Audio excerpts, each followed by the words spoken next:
There's a version of wisdom that comes from reading the right books and thinking clearly enough.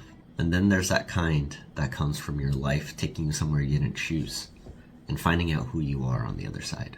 Eric Farewell has been to that second place more than once. The physical pain, the emotional cost, the things that leave a mark. He's overcome traumatic physical injury, and he's built self-managed seven-figure companies. What came out of the other side is a man who knows him well enough that when the easier, ego-fed side shows up, and it still does sometimes, he doesn't have to think too hard about which way to go. This is The Living Question. So welcome to the Living Question podcast. And here we have Eric Farewell, a dear friend of mine who introduced me to a lot of really cool things that we may or may not get into. I don't know. So one thing I love about Jason is he always has the ability to just add one more thing that's cool. And so anytime I'm like, hey, you should check out this cool thing, he's like, I'm all in, 100%. I'm there. Totally, man. And so why don't we start with kind of like an intro of kind of what you're up to, what you're about nowadays. Sure. Yeah. Well, my name is Eric Farewell. I am just turned 40 years old. I live here in Austin, Texas. And 5 years ago, I retired. I decided that making another $100 million is not going to make me happier. And I was losing my wife and my children. And I wanted to reprioritize what success meant to me. So that retirement lasted for a good 3 years. We were able to move to Texas from Florida. We still own all of our companies back there. And yeah, I fell into somatic work and learning how to build my nervous system about 8 years ago, which really opened the door for this to be a possibility. And now today, my life is one of play. I get to be in deep community with amazing epic legends who I continue to try to get to move to Austin. And I love it. I really do. I've done a lot of things in my life. And what I'm most proud of is the relationship I have with my family and with my friends and the family of choice. It's really magical. And so started coaching 2 years ago accidentally, and that turned into a community. And now I have business leaders from all over the world that are learning to use the same processes I did to find freedom and also to learn how to process their trauma and not have their inner child be the one that's in charge of their business, which is what most of us are doing because being an entrepreneur is a trauma response. I'm 99.8% sure. I remember the moment where I read that it was some post on LinkedIn, but I remember that I was like, it's a trauma response. And it was like the immediate felt sense was like, yeah, that makes sense. Yeah, it's like, oh crap, he's right. For me, it really was. I grew up in a hyper-conservative Christian family that I later learned that when you have a group of people that are living a very similar life like that, they call it a cult. And to step away from the shame and the constant judgment, I built businesses where people told me I was good. And then I didn't have to face all of the trauma and the challenge and the struggle of my youth. And so I started building businesses at 13 years old and never looked back. Wow. Yeah.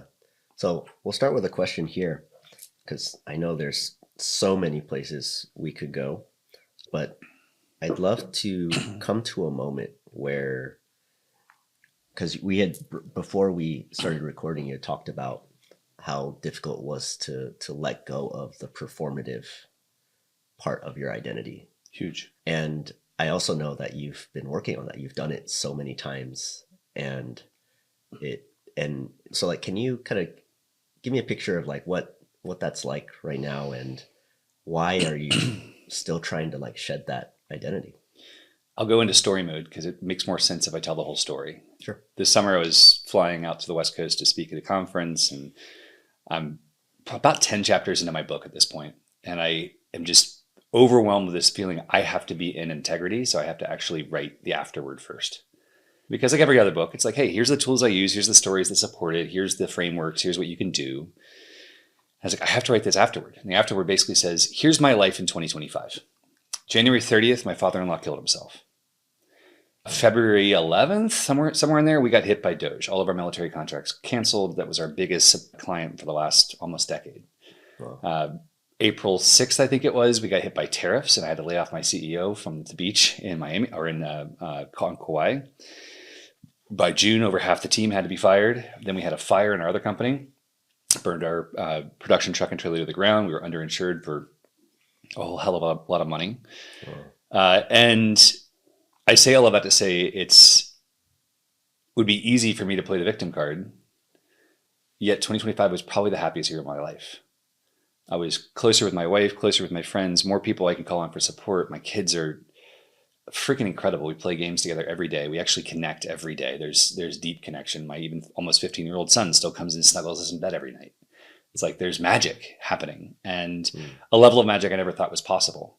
So to surrender what my expectations were, what my performative nature was, my workaholic side, all of those things wasn't easy. And the reason I tell all these stories is to go full circle. December of 25, I get a call from the CEO of my biggest company, and she's like, "Hey, I don't know what to do." And all the fear alarms start setting off. And it's like, okay, well, we've got 3,800 past clients. We can call all of them and pitch them all something. And, we'll close a bunch. And I was like, I'll start making phone calls. And I sat back. I was like, no, my word for the year of 2025 was residence. And I was like, I can't be in my residence and try to, put myself in this position where I'm willing to do the things I used to do. So grateful for that. And here we are. Editing this is going to be fun.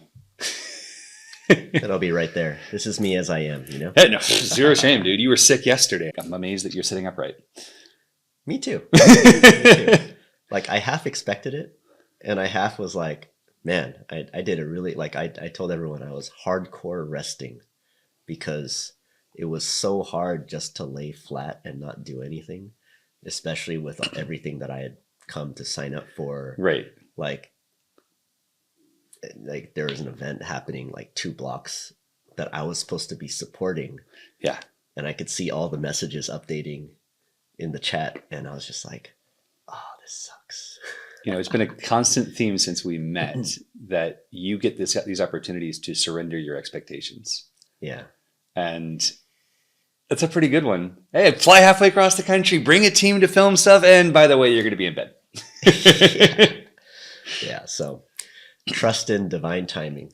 And Without doubt. I'm so glad that we ended up here. Yeah, man. Yeah. So, man, that is a wild 2025. It definitely was there were a lot of opportunities to learn and a lot of opportunities for what I called emotional whiplash. Yeah. Because January of 25, I also launched my first mastermind in over 20 years. And I would have these incredible calls, and I'd come off the call just jazzed, like, oh my gosh, these people are changing their lives for the better. They're doing the hard work. They're facing their inner child. They're facing their trauma. And then I open the bedroom door and I hear my wife take one breath, and I'm like, oh, she's in it. Pivot, drop in, get focused, be present, be engaged. Don't try to solve. Don't try to be a fixer. And there's some significant magic to it. And also it was like, wow, that tested my range. Yeah. For sure. Yeah. And it still does. I mean, we're a year and 2 weeks removed. It's still very much alive in our family, and between death and death of business, it's all tied together. It's all there to help us remember that when things are good, we really need to be in joy. Yeah. So let's talk about the moment you made the decision then. So you had all the stuff like fires, dumpster fires, real fires, all the shit's happening, right? And then you're like, okay, I'm about to get back into the trenches, make the calls, make the sales, get things back together. Where did you catch yourself in that moment? And how did you choose? I'll tell the story of the story. In September of 25, I hired a new coach. I paid him 50% of my disposable income. So not a cheap coach. 50% of what my recurring revenue was per month, I paid this guy. And he's done what I wanted to do. His last book sold 6 million copies. I'm bringing a book to market that I really want to see change a lot of lives. And that's always what I look for in a coach, is like, who's done what I want to do? Yeah. And so it took him about 15 minutes to go, Eric, you're really good in chaos and you keep making it for yourself. And I was like, that's true. I do have that tendency. And I'm not in the ways I used to with work. In this case, I was trying to buy a new house, and he's like, Eric, just wait, delay. You don't have to move. There's no reason for you guys to rush, especially a mid 7-figure purchase. There's no reason. And so I heard that ringing in my head, this whole, you don't have to create chaos. And then I felt the energy of what I was trying to do, which was I was trying to be the hero. I was trying to be the savior. And I have an incredible team at each of my companies, really incredible people. And as soon as I felt that energy, and I even said, yeah, I'll do this thing. And I got off the phone and I was like, I can't. if I do that, I'm not the man I've become. I go back to and revert back to the old systems that didn't serve me. They didn't get me, they got me where I am to an extent, and then they failed me. Working 110, 115 hours a week every week until 3 months in, I get sick and sleep for 2 or 3 days like you just did is not the path that I want to show my kids is reality or safe or even freaking sane. And that's what I felt. I felt this disconnect from not just purpose, but alignment. And so I could tell you many other stories like this where I make the uncomfortable choice to stay true, even though there certainly are easier ways and more ego-fed ways that feel like they're what I should do. Yeah. And it sounds like you put a lot of reps into making this choice. Like this was not your first choice putting you in this direction. Yeah. I mean, it's all nervous system. It's building a relationship with who your energetic system has been programmed to be. So let's go to that moment then. So you like started to talk about that, and in your body were you like, okay, now we're taking a breath, resetting, and being the Eric that you are now? Yeah. How did that go? Did exactly what you said. I call it the one breath. It's a deep meditative breath that allows me to just to get regrounded to who I am, and taking that one breath, dropping in, and then shifting from production to curiosity. It's like, okay, this is the thing. This is the path that should make enough money to keep payroll covered and our credit card bills paid. And when you have a company that's churning between $100,000 and $400,000 a month, it's a pretty hungry machine. Yeah. Like those are expenses, not income. And they don't stop when the income stops, you know, and given the financial climate at the end of 2025, there was no certainty. So I took my deep breath. I got curious. I shared my emotions and my feelings with my partner, my wife. I said, look, I want to go do this thing because I know how to do it, but I don't feel like I'm supposed to. And she goes, well, what about Micah? What about AJ? And I was like, what do you mean? 2 of the employees we laid off, 2 people who are wonderful. Well, AJ quit the year before, but it doesn't matter. People who used to work with us and don't anymore, but they still carry our mission. It's like, let them call everyone, give them a commission, make it easy. Oh, 15 minutes later, I passed that to the CEO, and guess what? Phone calls are getting made and I'm not making them. And I get to stay in my creativity because the current state of what I'm building in my life requires me to block so much time to write those LinkedIn posts, to write my book, to be present with clients. And I only work with clients really 1 day a week. So it's like, the rest of the time is creative time. And if I was sitting there making phone calls to try to make money, to try to feel safe, I would have failed pretty miserably at the mission I'm on now. Yeah. Yeah. So let me make sure I'm tracking with you then. So you took your one breath. Seems like you practiced that one a lot too. Oh, hell yeah. Probably 10 times today. Lovely. And so after that one breath, then you went to somebody to share the emotion that you had. So you went to your partner. Yeah. And she dropped some wisdom on you. Yeah.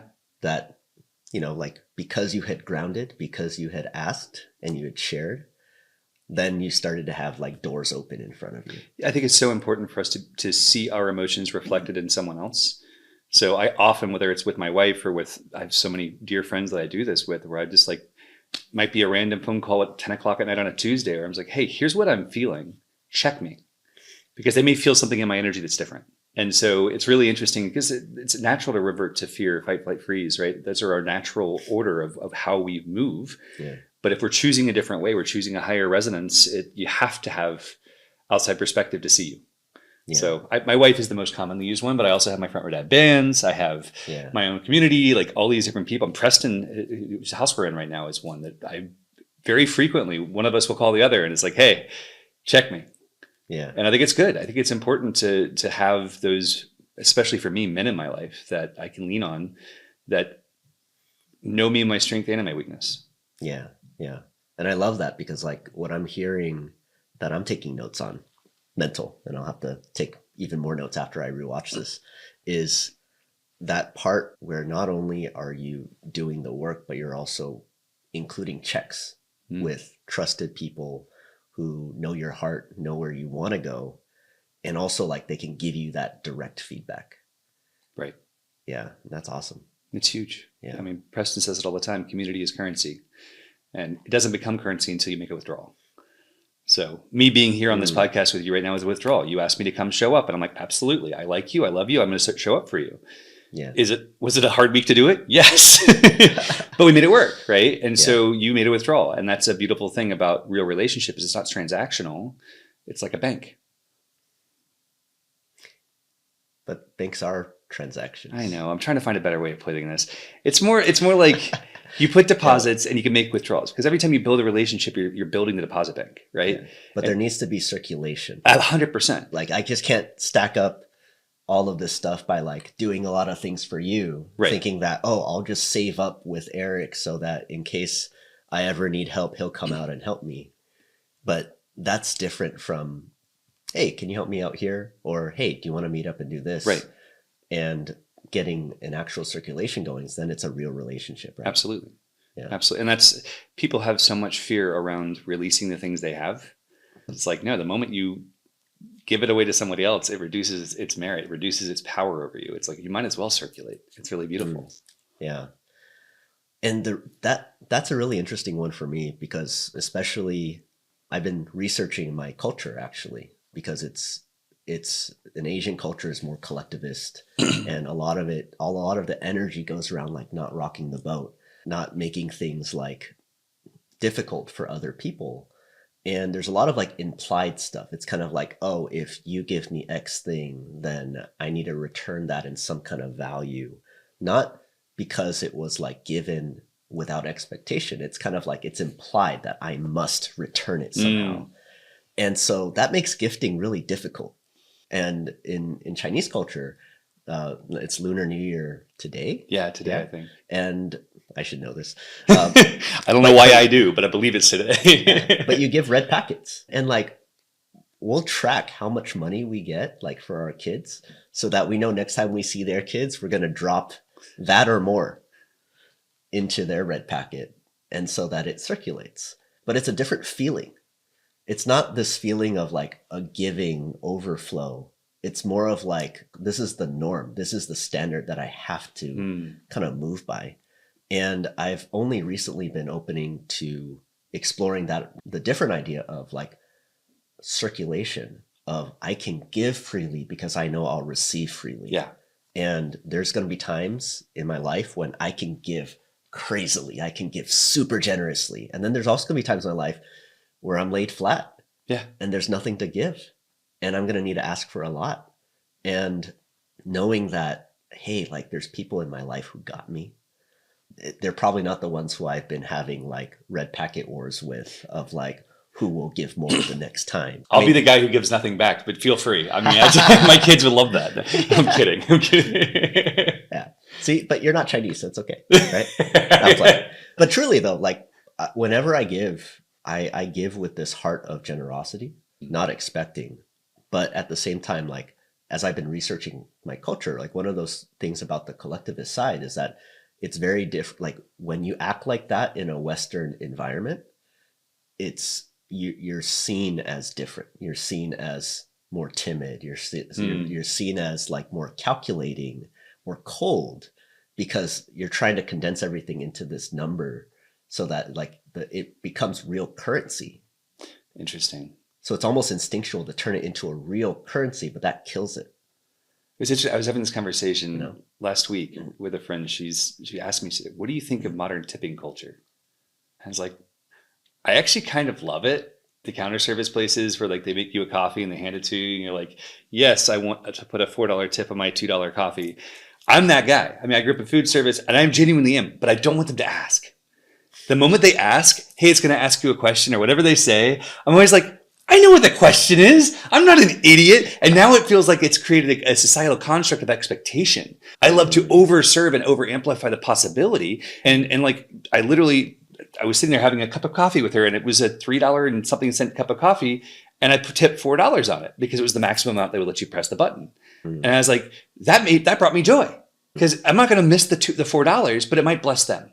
Right. Yeah. And yet if they'd asked the question, there's a part of me, that defiant rebel in me, that just go, no tip. It's just so interesting. So I wonder if it's the same idea. Like when it's made real currency, the magic is gone. Yeah. And, I see it very differently, because I feel like tip is a reward for service. Right. And so when I get bad service, I'm like, no tip, right? Or if I'm picking up to go or delivery or... Dude, I'm the opposite. If I get bad service, I over tip so they question themselves because they knew they did a bad job. I'm like, maybe they're just having a really terrible day and this $100 tip will change their life. I don't know. Yeah. Sorry, I don't mean to interrupt. But Yeah, let me be your server. Yeah, no, you'd enjoy it. That's cool. Yeah, like I remember like, well, I would just get pissed off if the tip ratio started at like 20%. Because like it's just slowly crept up over the years. It used to be like 10% Right. was the minimum. Right. I see the other two. It's fine. Right. And if I really like them, sometimes I hit the top one. Right. But it's like it started at 10. And then after a little bit, it was like 15, 18, 20. One place I saw it start at 22 as a suggested tip. And I was just blown away. Yeah, it's I don't know. I could definitely get annoyed with it. There's parts of it that I can understand the annoyance, and there's parts where I'm like, this is a new opportunity to give that is so societally acceptable. Like, where else can you walk up to a college student who is clearly not having the time of their lives and bless them in a way that they can feel as if they're enabled to bless someone else, and have it be completely societally acceptable? You can't walk through a dorm room and be like, hey, here's $20. Thanks for existing. Right. But you can do it at a counter. I don't know. Maybe I'm looking at this with a glass way too full, but I think it's kind of cool. Yeah. Yeah. I don't think so. I think your glass is full though. My glass is pretty full. In a great way. Yeah. So I'm not sure where we were. Oh, so you've put in a lot of reps, and I'd say like, I want to see that moment. If you could walk us through when you first made that choice, because like the cost of you making this move for 2025, could you speak to like, what did it cost you to choose you and choose your current work rather than going back to where you were before? So, I mean, like I said, I've been building businesses now for 27 years. And my last large business was a company called Aviator Paramotor, which I've owned for 14 years. And my plan had been, once we got it to scale, the plan was, let's do a roll up of the industry. No one had ever done that in that industry before, where for about $150 to $180 million, we could own about 30 to 35% of kite sports in the world. Wow. And it's a dramatically growing industry. It's a lot of fun. And I actually believe in it. This is the thing for me. Every one of my companies, I have to have passion around. Even with passion, I'm going to burn out eventually, right? Unless I have strong enough boundaries, which I didn't in my first businesses. I didn't in my last businesses. This coaching business, I really do. I have very set schedule. I have clean backup plans. I have different people who can manage for me. All those things are still true. But I wanted to build this huge thing. And then in 2019, my marriage is falling apart. It's a year after my brother passed away. All of my understanding of what I wanted in life is starting to shift. And I learned about meditation. And we were at a marriage retreat, kind of a last ditch effort to try to see if we could save this thing. And they brought all the men into a room and they sat us knee to knee and they said, all right, breathe together. And so we're breathing and about 2 minutes. Knee. Yeah. Eye to eye. Eye to eye. 2 minutes in, the leader says, gentlemen, what you're practicing is self-control. And my whole life, I was told I would be president or in prison. All I need is more self-control. But for the first time in my life, someone told me what self-control was. And I was so angry. It's like, this is so simple. I can breathe. Everybody does that. Like, that's a pretty logical thing to do. And so I became obsessed with doing the work. It started with meditation, then breath work, then all sorts of different somatic exercises and body work. And not only did my marriage stay together, it's thriving. We'll be married 17 years this year. My relationship with my kids is better than ever. So what led me to this place where I was willing to choose the hard thing was a knowledge that I don't have to live in fear, that I have the tools at my disposal to know what the possibilities are and to be at peace with them. So it's just a very different energy than I ever had in my life before. And I don't know if that fully answers your question, but that's as far as my brain got. Yeah. And when you say self-control, what was it about self-control that changed you? So I believe self-control is a relationship with our nervous system. Our nervous system is reflective of all the programming we've received from this life and the past ones, but mostly our programming from between the ages of 2 and 8 years old. So we end up repeating the same patterns to try to keep ourselves in a position of feeling safe, because those years are so formative, and particularly if you had an unsafe childhood, it can be incredibly traumatizing. When I learned that I could have a relationship with my nervous system and help it understand that I was safe, even if my body didn't feel safe, it was a unbelievable unlock. I mean, this morning I do functional patterns twice a week with a trainer, and it's a physical therapy. And so I've broken my back twice. I've got 7 broken vertebrae, 5 herniated discs, and I have really bad scoliosis. And today I'm doing these really weird split squat presses, and he's adjusting my rib cage to one side and then my cervical spine to the side also, to try to correct the scoliosis as I'm doing this workout. And it used to be that when I would try to do something like that changed my alignment, I'd feel like I was going to die. I would be panicking. And now it's maybe a 7 out of 10. If 10 is I'm about to die, and it's not logical, but my nervous system is so afraid of being out of the alignment that it's been in for 20 years, 23 years, that every alarm bell goes off. And now, because of the relationship I built with my nervous system, is showing it that it can be trusted. It can trust my mind. It can trust my heart. It's changed everything to be able to radically rebuild new alignments. And yeah, it's really special. Wow. So is that like something you do during that moment where it's like your nervous system's like, okay, I'm shifted out of alignment. Your mind knows that it's supposed to be helping and it's freaking out. Like, is that where you do the breath, or is it because of the accumulated build? Yes, and yeah, both. But I 100% took the deep breath, not just one, but about 15 minutes of them, to try to keep my nervous system as calm as it could be. And by the end, you know, we almost always revert back to our base level, right? And so by the very end, my body starts getting tired and my nervous system starts firing, and there's like feels like a railroad spike stabs through my back at T5 and T4, T5, where I've got across the 2 vertebrae, because my whole body is just like, oh, this is too much. It's not safe. And, you know, an hour later, I'm fine. But it certainly is an interesting experience, both physically, and it's not just physical, it's also emotional. It's also, you know, relational. Those relationships that you know are triggering, that you know are challenging, whether it's your parents or employees or business partners, like having the range to be able to be present with whatever is only by doing the reps. You can gain a lot of knowledge very quickly, but you can only gain wisdom with time. Yeah. And I think that to gain the body wisdom, it takes a lot of time. And I feel like a baby. I've been doing this 8 years, and I still feel like I have so much to learn. Yeah. Yeah. I was actually just talking with Hector off camera about when we were coming in here today, we were talking about these intensives and how, shout out to Preston for lending us the studio. It's amazing. He's got Bridge and Extreme though. And I just remember how weird it was that it was 2 days and then a week in between and then 3 days. And I just thought that was so weird. I was like, but wouldn't it save more money for people if they could just fly out and just do 5 days in a row or something like that? But there's a concept called spaced repetition. Yep. And for those of you who aren't familiar with it, maybe I'll add a link, but real short, it's by spacing it out, your body and your brain will keep it and learn it even better than if you were like, it's kind of like then drinking out of like a fire hose of all the knowledge. Right. So if a 5-day intensive versus a 2 and then a 3 would probably embed more. And I had that experience going through the event, but it sounds like similarly with each of the somatic reps that you do, right? It's that spaced repetition every single day, because no amount of knowledge can teach our nervous system what to do. No, and I think a huge part of what makes theirs so successful is it's really a reprogramming event. It's how do you face every fear of your life, reprogram it, then integrate that reprogramming to take the next step to the next level, right? It's why you're here. You're not here to be an attendee. You're here to be a supporter now, right? Yeah. Because that's the next level. The next level, if you look at the 12-step program, the 12th step is always give back. Any 12-step program, right? Mm-hmm. You're doing the same thing because you've done the hard work to reprogram, to integrate, to reprogram at a higher level, and now to give back to those who want to go through the same experience.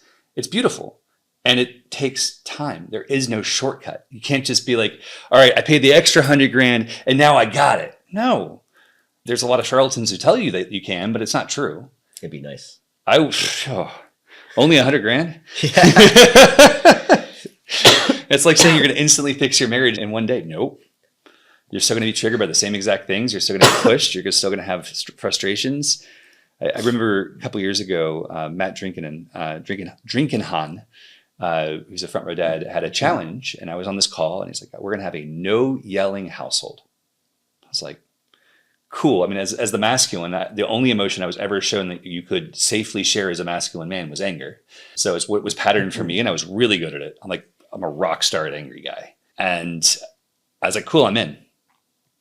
I don't yell at my kids hardly at all anymore, but I'm not at 100%. It's been years of practice. but it's largely the practice of me knowing that when they're triggered, it's an opportunity not for me to beat them, to win. Out trigger them. Right. But actually to sink back and to drop in and be even more engaged and loving and quietly, calmly present versus amplified. So it's always, I mean, it's a learning battle. It's, I could tell you 10 stories from the last 24 hours of times where my wife or I were both like, okay, your turn. The kids are out of school this week. So it's a whole fun thing. I hear that. Yeah. Awesome, man. Let me make sure we're on track and steer us on a cool question. Because when we talked about cost, right? This is a fun question. I thought, like, is there a part of your former identity that's still hard to let go of? There's a part of my former identity that's still hard to let go of. It's the servant.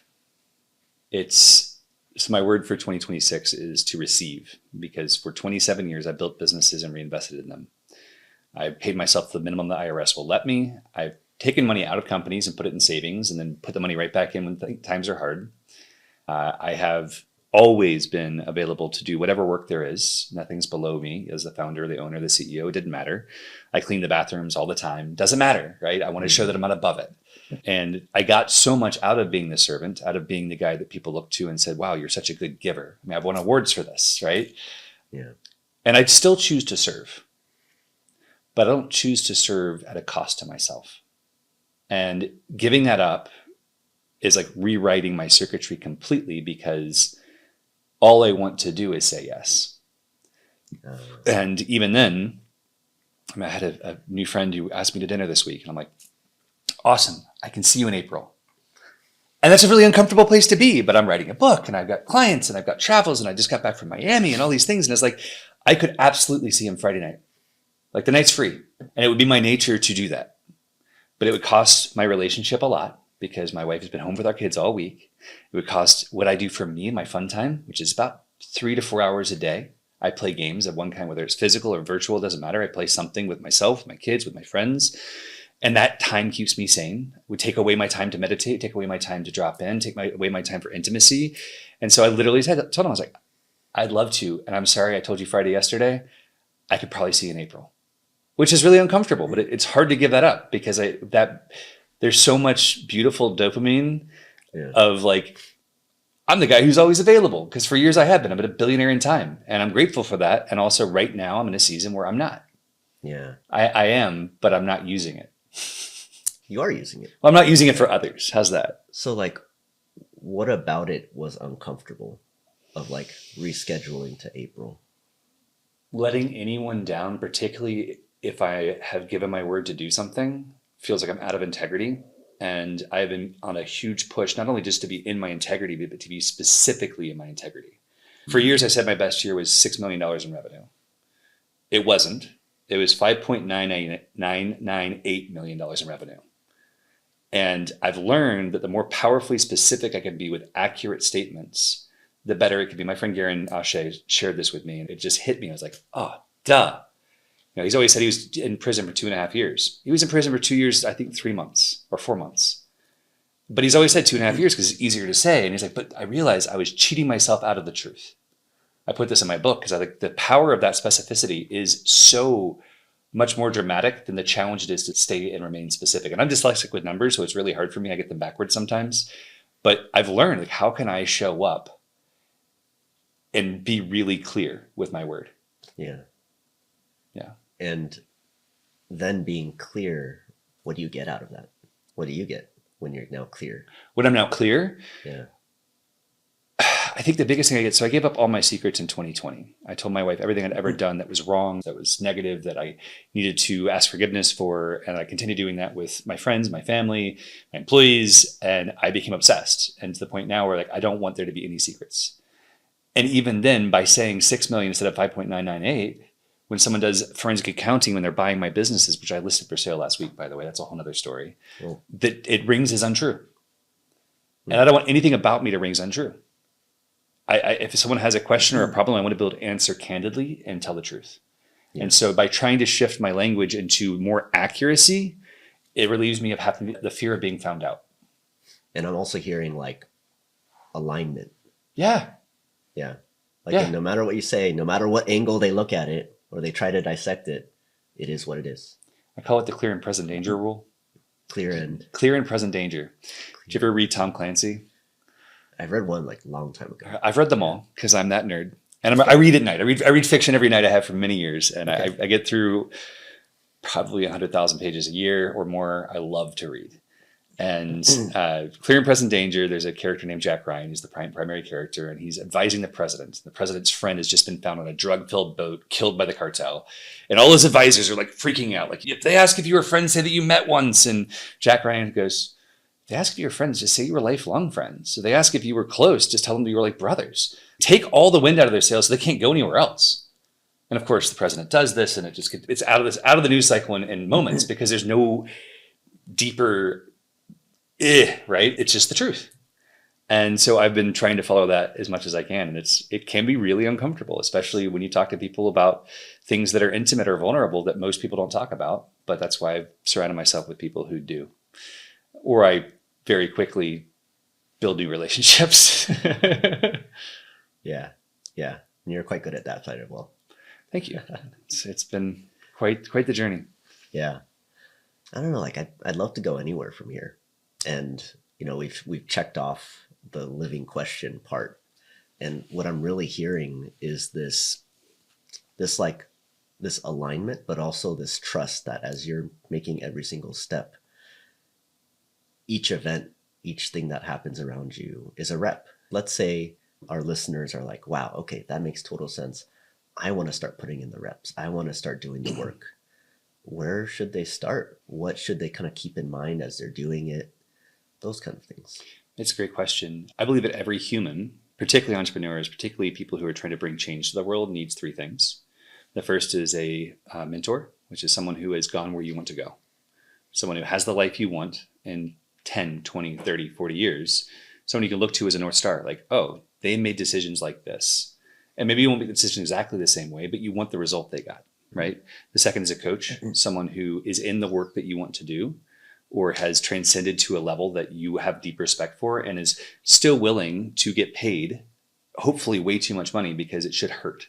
So you actually stay accountable, right? That's a really delicate thing to talk about as a coach because I don't want people to think I'm trying to make more money by it. But I found that if I don't pay someone so much money that it makes me like cringe, I just don't listen to them. I don't follow through. My current coach gives me I think the average is probably 13 pages of notes per hour of to-dos and things that he's going to follow up with me on next week. Oh, wow. It's a lot. It's a ton. And guess what? I wake up in the morning, I can't be bored. Even in my retirement, I still have things I'm doing because I'm responsible to someone who I'm paying a lot of money to ensure that I follow the right steps to get this book to have the result that I want it to have. And I don't care about Wall Street, New York Times. I don't care about that, but I want the book to have massive impact. Yeah. And the last piece is a community. It's a place where you share values with others. I mean, you and I and Hector all met through Front Row Dads. Yeah. I guess we didn't meet through Front Row Dads, but I brought you in really quickly. Yeah. I was like, you like kidnapped me. I kind of did. I was like, this is a really great community. You should be part of it. And then like the next 24 hours later, he was a part of it. I was like, all right, let's go. But that community piece is so important because it allows you to see that reflection of yourself and others. It allows you to have people, brotherhood, friendships that you can actually share what you're doing or what your fears or what your pains are, whatever it is, and that they give you a reflection back. But those three things I think are so crucial. And as far as where to start, man, you can start with a book. For me, when I was 19 years old, I read a book called Power versus Force that taught me the power of muscle testing, taught me about different religions, taught me about all these different things that completely changed the way my mind worked. You can buy that book for like $8 on Amazon. Yeah. And there's hundreds of others. There's so many. The Surrender Experiment's another phenomenal one. There's Many Lives, Many Masters. There's Sacred Contracts. There's Dare to Lead. There's so many amazing books that get you to start thinking about things slightly differently. And I just think it's a really beautiful challenge to start to consider what truths remain true in our soul as we age. So hopefully my book will be one of those books. I don't have a title yet, but it should be out in October. Yeah, awesome. And for those who want to find out more about you, where can they find you? Yeah, I'm on ericfarewell.com, EricFarewell. I believe I'm the only Eric Farewell in the world, which is kind of that's cool, awesome. So pretty easy to find. I'm also on all the socials, LinkedIn, everywhere else. And I do write. I write for my socials. I post every couple of weeks. And it's just generally, it's a lesson I've learned recently. And I love to share them because by revisiting them and having to write it out, I usually learn way more than I did in the moment.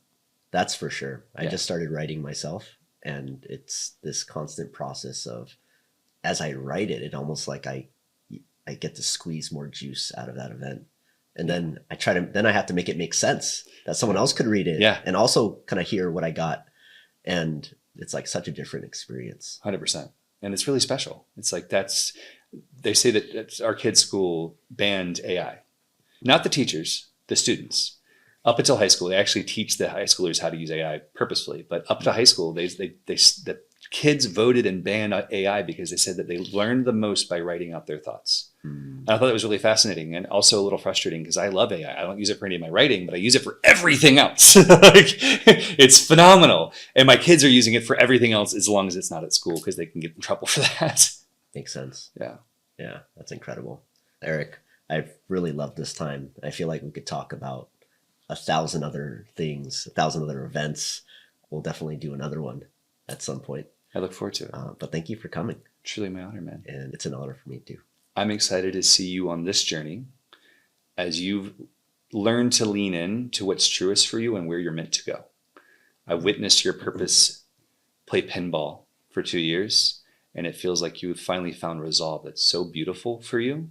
It feels at peace. So congratulations. In the pocket. You're doing the thing. Yes.